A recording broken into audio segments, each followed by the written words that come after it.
The attractive village of Brent Knoll lies in the Sedgemoor District of the county of Somerset and clings round the western slopes of the hill of the same name, an outlier of the nearby Mendip Hills. My first stop was the village church.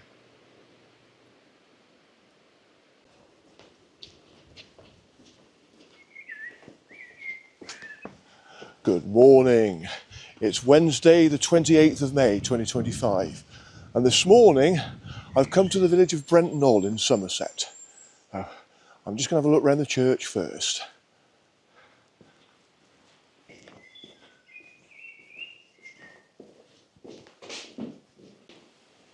What do you reckon? Yes. Oh, fantastic. That's a good start to today's walk because the church is open. Okay, let's have a look round then.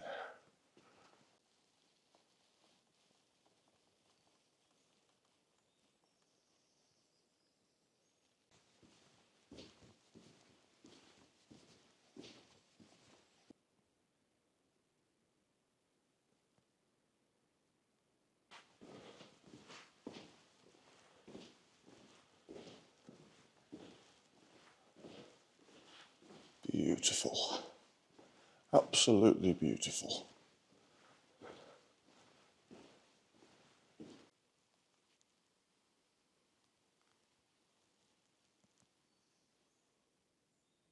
Well, that was lovely.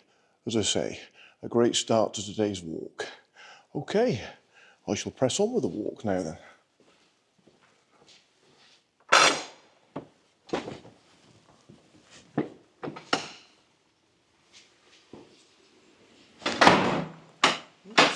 Shut the door, Patrick.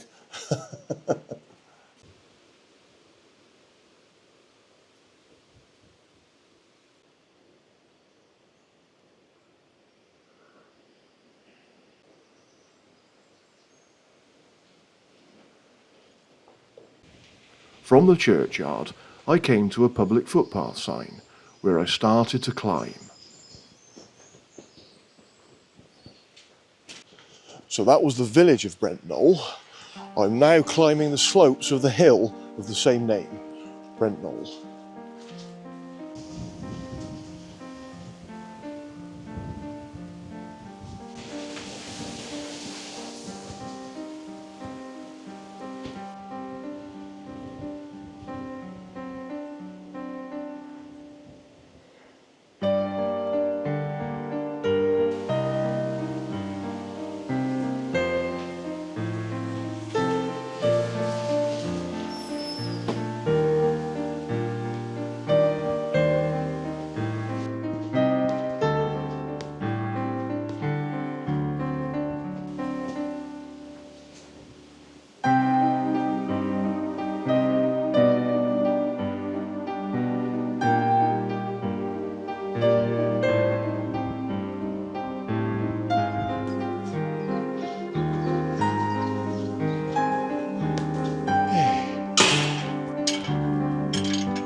Nearly there.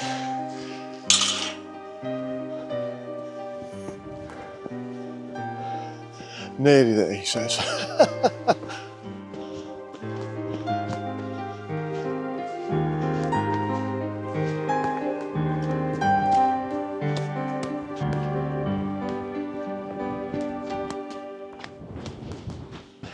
Yay, I've reached the top. Okay, let's make it to the trig point then. Just over here.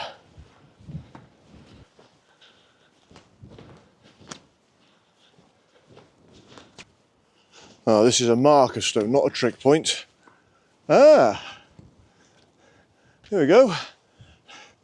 To commemorate the 90th birthday of Her Majesty Queen Elizabeth II, 11th of June 2016.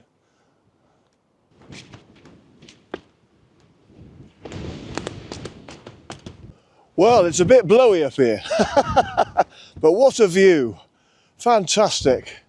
So I'm looking north. Weston-super-Mare is up there. You can just see it in the distance. And to the left, you can see Brean Down.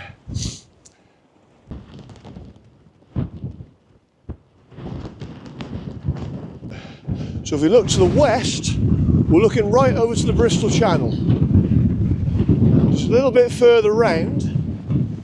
It's very hazy, but I can just make out the outline of the Quantock Hills. And just in the foreground, you've got the town of Burnham-on-Sea.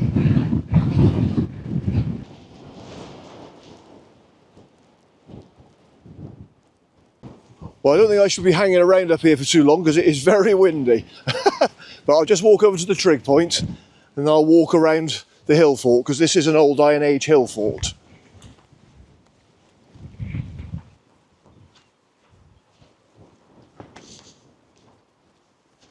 So this is the trig point. Here we go. I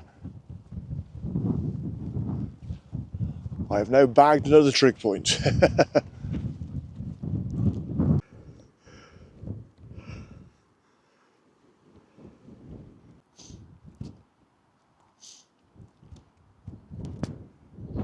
So there's the M5 motorway down there.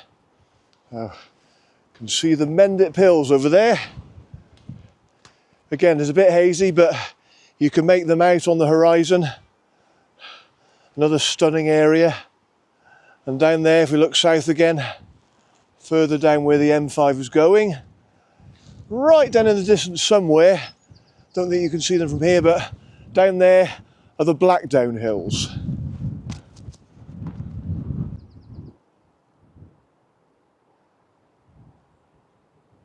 Okay, I'll just walk around the hill fort and then I'll make my way back down to the village.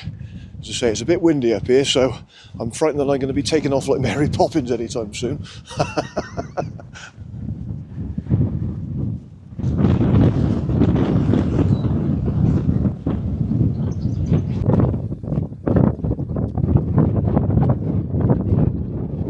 This is actually the very first time I've climbed onto the top of Brent Knoll. It's criminal when I think about it. As I say, I lived in Weston for 3 years long ago, and obviously in the Bristol area, so I didn't live far from here, and I used to drive down the M5 a lot, and say Brent Knoll stands out like a sore thumb when you look down the motorway because it's mainly flat once you get past the Mendip Hills. It's all flat Somerset Levels, and Brent Knoll just sticks out. But yeah, this is the first time I've actually climbed it. Like what I said recently on another walk, it takes me like 30 to 40 years when I've moved away from the area to come back and do the walk then. So anyway, never mind. It's a lovely walk anyway. So there's a little bit of drizzle in the air too. So no, I'll just move on and just get cracking, I think, and I'll just get out of this wind.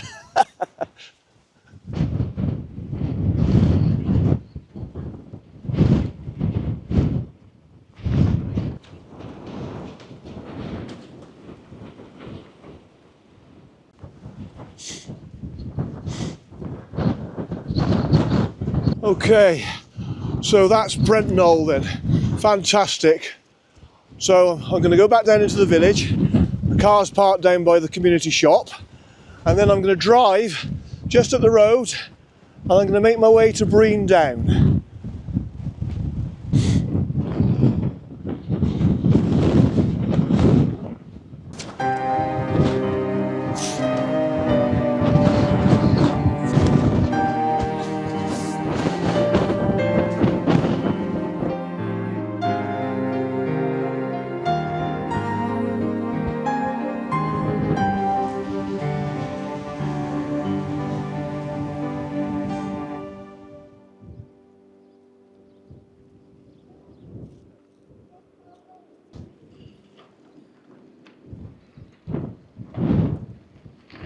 So I've arrived at Brean Down now. I'm just going to have a walk onto the beach. So this is Brean Beach.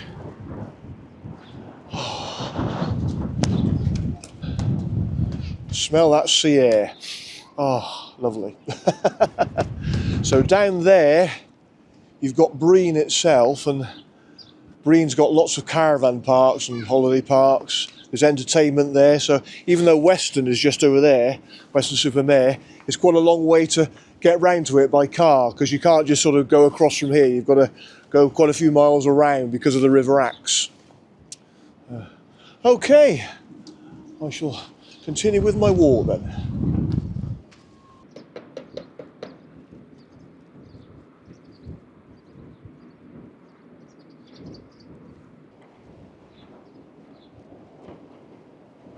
I walked past the cafe, making my way to the start of the footpath, climbing up onto Brean Down itself.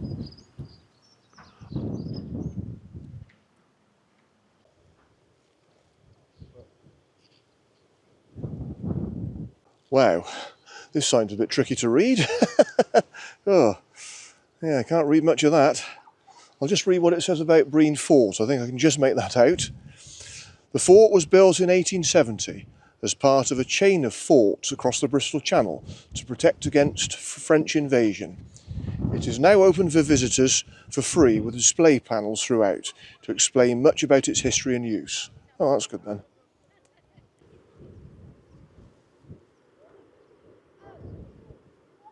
So I've got another climb ahead of me.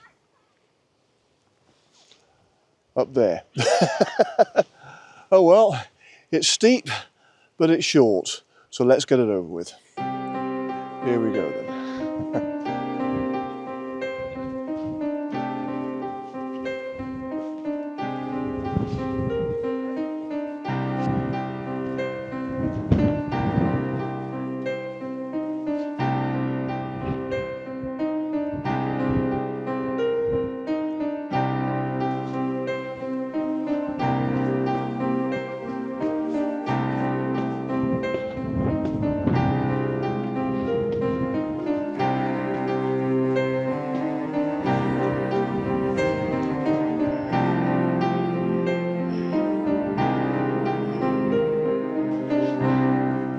And here we are, at the top. Made it, as I say, a steep, but thankfully short climb. So here I am, on the top of Brean Down.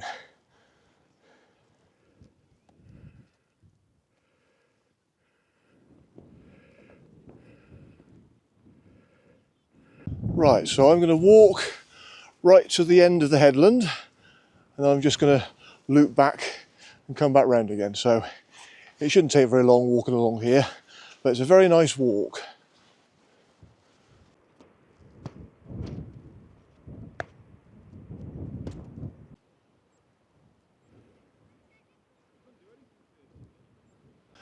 So yeah, I used to come to Brean Down quite a few times when I was living in Weston-super-Mare, and when I was living in Bristol. It wasn't far from either. I remember coming here with some of my old friends who were involved in my very earliest solitary rambler films. I'll talk about that now. Some people occasionally ask me if I see my old friends who were involved in those early films. Well, yes I do, but not as often as I like. But I did see some of them last weekend. On Saturday, it was the day after I travelled down to Mum's from home. I popped up to Bristol for the day, and I saw Nigel, Scott, Martin and his wife Maria, so that was lovely. So if you've been watching my recent films, I've talked about Nigel. I used to house share with Nigel. Nigel was in 5 of my early films. Scott was in 1 film. He appeared in front of the camera in 1 film, which was film number 6, Confrontations in Canop. But he also was my cameraman for films number 8 and 9. So they were the last 2 films that I made whilst I was living in the Bristol area. And Martin, he was only in 1 film. He was in film number 3, The Old Barn Lane. But he stole the show in the scenes he was in. So yeah, it was lovely to see them. So it was great to catch up with them. We had a meal at a brewer's fair in Bristol. So yeah, there was only 5 of us. Hoping to see more of them, but they couldn't make it. But yeah, it was great to see Nigel, Scott, Martin and Maria. Hope it's not too long before I see them again.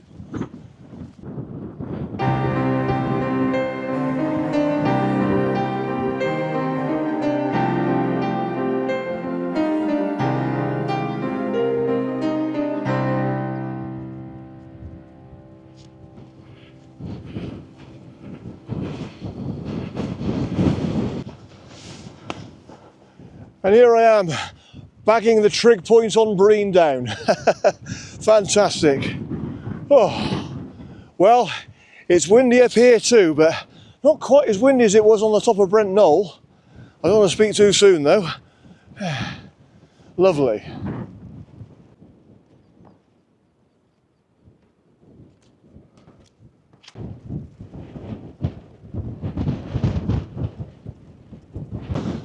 Okay, I am nearly at the end of the peninsula now.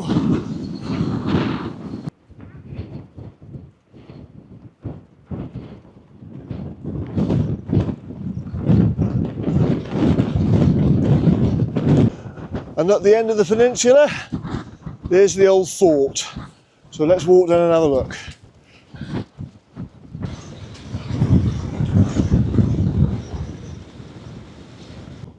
The old fort then.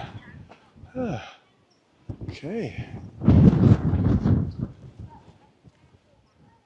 A ruin, but there's still quite a bit of it left intact. Yeah. Okay. Let's go inside then.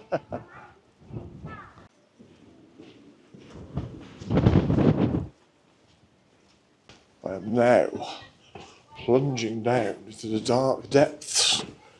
What's down here then? Well,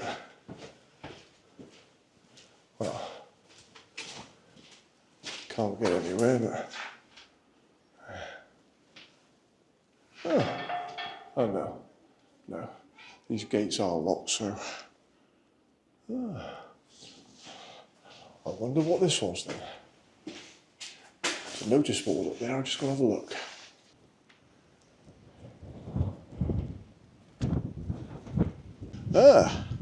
Gunpowder magazine, 1870s. Down the steps is an underground magazine where the gunpowder was stored. The 100-pound barrels of gunpowder were lowered down using a pulley. The archway beside the pulley leads into the lamp passage. At the end is a recess where candles or oil burners were placed to light the gunpowder magazine. Thick glass sealed the inside of the recess to prevent naked flames from igniting the gunpowder.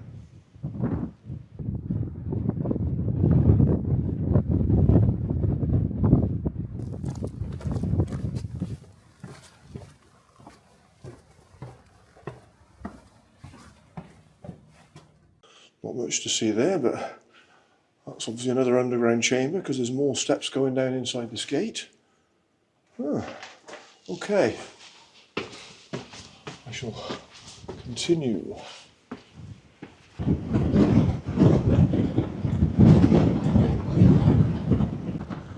Searchlights and secrets. The building on the cliffs below is a searchlight post built during the Second World War. Another lies on the cliff to the south of the fort. Vulnerable to attack, they were made of reinforced concrete and covered with camouflage paint. Notice how the cantilever roof has been flipped back by the sea. The searchlights, protected by armoured steel shutters, could scan the sea for enemy ships over a 2-mile radius.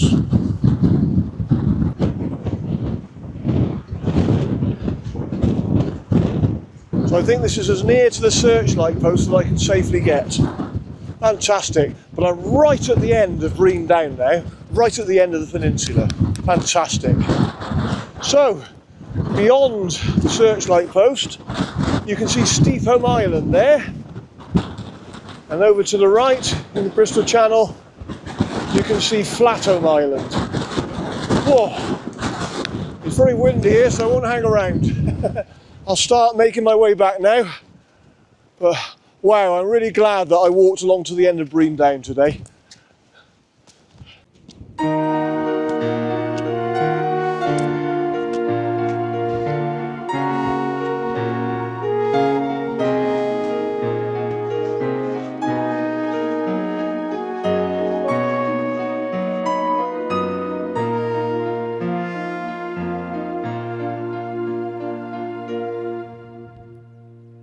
After walking for more than a mile, I reached a footpath which would drop me down to the foot of the eastern end of Brean Down.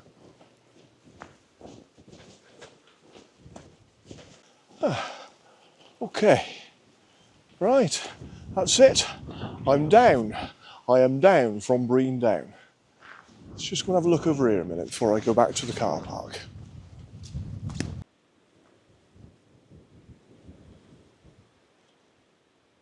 So here we are then.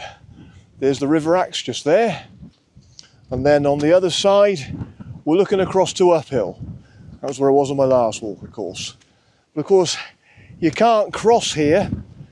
There's not a crossing for quite a while, so you've got to follow the path along here, and then there's not a bridge for a few miles. So by the time you actually get to uphill, you've nearly done 7 miles, so it's quite a long way around actually. Okay, well that's it then. I shall now make my way back to my car.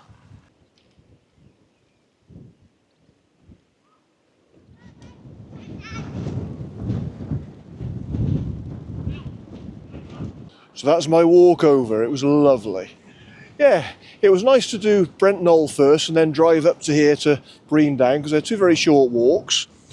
I was actually originally going to be doing Brean Down first and Brent Knoll afterwards, but I'd forgotten that the National Trust car park here at Brean Down didn't open until 10 o'clock, so I was earlier than that when I sort of set off, so that's why I thought I'll do Brent Knoll first and then come to Brean Down afterwards, so it worked out pretty well. Okay, well that's it then. I'll get back in my car and I'll drive back to Weston and have a cup of tea at Mum's.